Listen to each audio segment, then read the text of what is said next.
तो कहेंगे प्रतिनिधित्व सही शब्द है, आरक्षण सही शब्द नहीं है। आरक्षण कोई भीख में मिला हुआ शब्द नहीं है। क्योंकि हमारी जनसंख्या थी, उसको प्रतिनिधित्व उसकी जनसंख्या के अनुपात में मिले, इसलिए आरक्षण है। इसलिए हमारे 47 विधायक चुन के जाते हैं। कोई वहां ताली बजाने नहीं जाते, वो इसलिए जाते हैं कि आपकी आवाज वहां सदन में रख सके, आपकी आवाज वहां संसद में रख सके।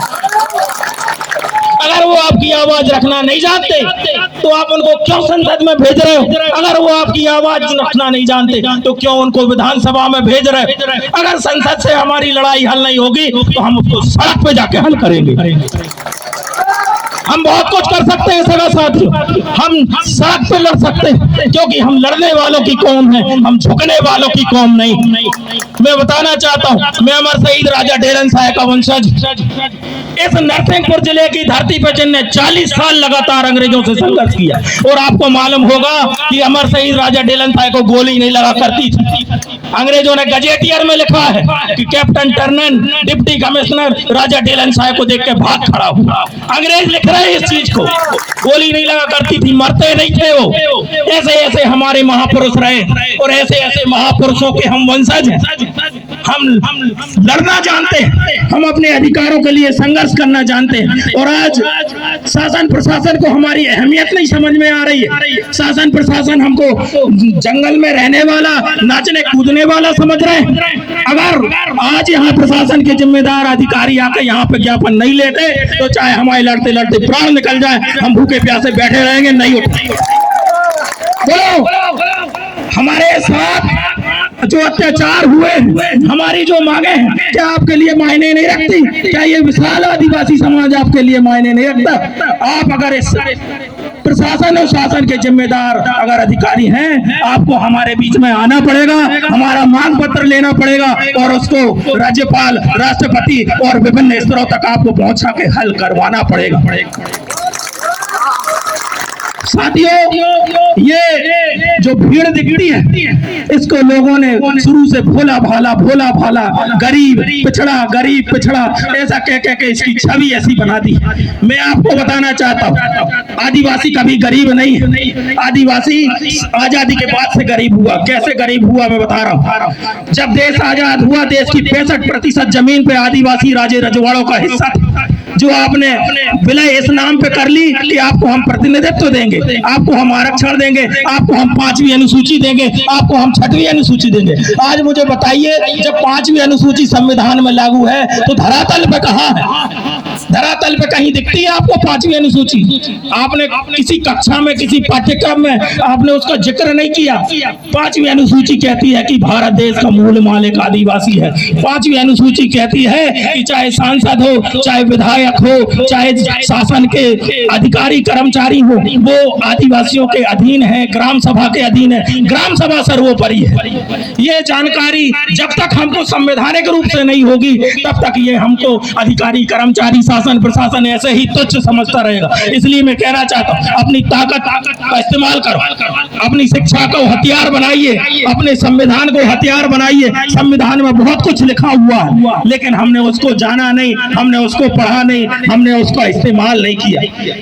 अब उस शासन प्रशासन के सामने उस अधिकार को, उस हथियार को, उस संविधान को इस्तेमाल करने की आवश्यकता, उस 5वीं अनुसूची और 6वीं अनुसूची को लागू कराने की आवश्यकता।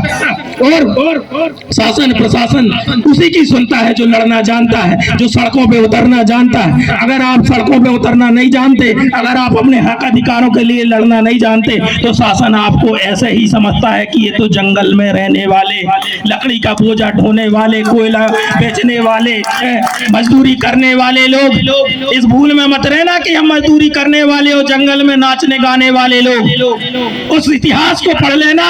राजा शंकर साहब, राजा ढेलन साहब, रघुनाथ साहब, टंट्या भील, बिरसा मुंडा, इनके इतिहास को पढ़ लेना। बिरसा मुंडा वो पहला व्यक्ति था जिसने ब्रिटिश हुकूमत को आंख से आंख मिला के लेटर भेजा और कहा कि हम तुमको टैक्स क्यों दें?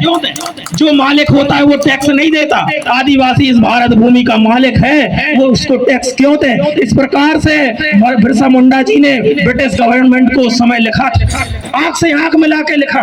तो आज हमारे अंदर भी उसी रक्त की, उसी उबाल की, उसी गर्मी की, उसी जीन्स की आवश्यकता।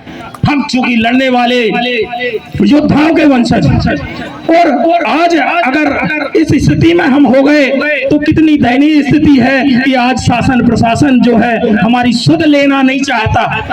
आज हमारे बीच में आने में उसको शर्म लग रही है, आज हमारे बीच को आने में उसको तकलीफ हो रही है। तो ये इतने लोग बैठे हैं, ये बेवकूफ नहीं है, ये आदिवासी, ये पीला पगड़ी धारण करने वाले लोग, ये धरती से फसल उगाने वाले लोग।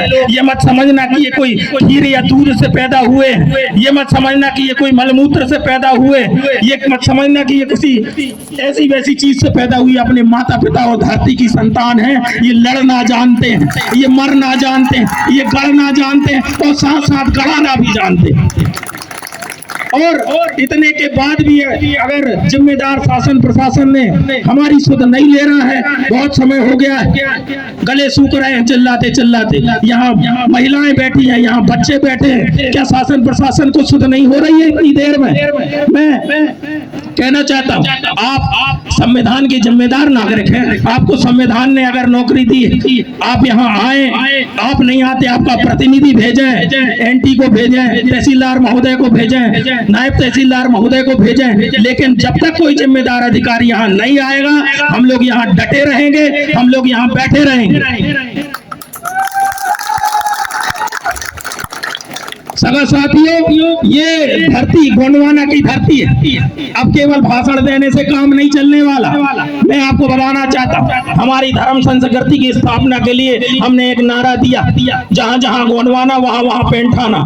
मेरी भी बहुत ज्यादा उम्र नहीं है, छोटी सी उम्र में कम से कम 10 जगह हमने पेंठाना स्थापित करवाए। हमारे भाई साहब ककोड़िया जी ने कहा कि जहाँ सरकारी जमीन मिले उस पे अपना स्थान बनाइए। बिल्कुल सही बात, क्योंकि जंगल जो है हमने दिया है। हमारे पास अभी भी मिसल रिकॉर्ड है। आप पूरे आदिवासी राज्य रजवाड़ों के पास देखिए, किसी ने 20,000 एकड़, किसी ने 22,000 एकड़, किसी ने 40,000 एकड़ जमीन इस सरकार को दिया। और आज हम कटोरा लेके भीख मांग रहे हैं कि भैया थोड़ी सी जगह दे दो, राजा साहब की मूर्ति लगाना है। कितने शर्म की बात है, जिनने पूरा मतलब सब कुछ दे दिया। आज अगर आपको कहीं बांध बनाना है, आपको कहीं मल्टीनेशनल कंपनियां लगाना है, आप किसकी जमीन लेते हो? किसकी जमीन लेते हो? बांध बनाना है तो अभ्यारण्य बनाना है, किसकी जमीन लेते हो? आदिवासी दिखता है तुमको? आदिवासी की जमीन लेते हो। सबसे बड़ा इस देश में अगर कोई दानदाता है तो कान खोल कर सुन लो, वो आदिवासी है। सर्वे करा लो राजस्व रिकॉर्ड का।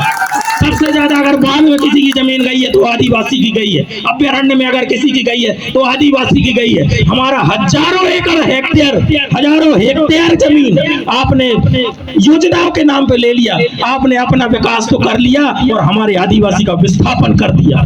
हमने हर मंच से विस्थापन के खिलाफ आवाज उठाई। आदिवासी का विस्थापन करने से केवल जमीन का विस्थापन नहीं होता, आदिवासी संस्कृति का विस्थापन होता है। आदिवासी जहाँ रहता है उसके वहाँ देवी देवता रहते हैं, वहाँ पुरखा शक्ति रहती है, पैन शक्तियां रहती हैं वहाँ, और एक सामाजिक समरसता का वातावरण वहाँ पीढ़ियों से चला आ रहा होता है। आप एक बार के विस्थापन में हमारी पूरी पीढ़ी को तहस नहस कर देते हैं।